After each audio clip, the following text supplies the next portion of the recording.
வணக்கம் நண்பர்களே. இன்னைக்கு நாம எங்க வந்திருக்கோம்னு பாத்தீங்கன்னா நம்ம தென்காசியில இருக்க இளஞ்சிக்கு தாங்க வந்திருக்கோம்.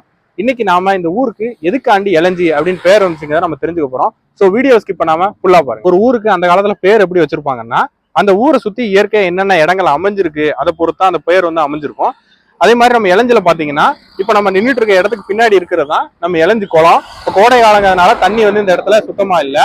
இந்த ஊருக்கு பேர் அமைஞ்சதுக்கு இந்த குளம் ஒரு காரணம். அது என்ன அப்படிங்கிறத வீடியோட கடைசியில சொல்றேன். மக்களே, இப்ப நம்ம நின்றுட்டு இருக்க இடத்துக்கு பின்னாடி இருக்கிறது தான் தொண்டைமான் குளம். இது வந்து பாத்தீங்கன்னா நம்ம இளஞ்சில இருந்து தெற்கு திசையில வந்து இந்த குளமானது அமைஞ்சிருக்கு. இது இளஞ்சி டு குற்றாலம் ரோடு இருக்கு இல்லையா, அதுல வந்து இந்த குளம் வந்து அமைஞ்சிருக்கு.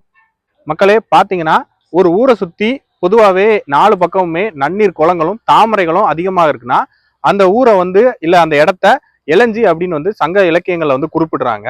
அதே மாதிரி அமைப்பு வந்து இந்த ஊருக்கு இருந்ததுனால இந்த ஊருக்கு இளஞ்சி அப்படின்னு பேர் வச்சிருக்காங்கிற தகவல் வந்து நம்மளுக்கு வந்து கிடைச்சிருக்கு.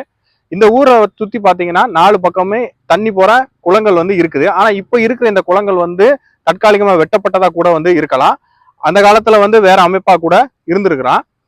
மிகவும் சிறப்பு வாய்ந்த திருவிலஞ்சி குமாரர் கோயில் வந்து இந்த இளஞ்சிக்கிற இந்த கிராமத்துலதான் வந்து அமைஞ்சிருக்குது.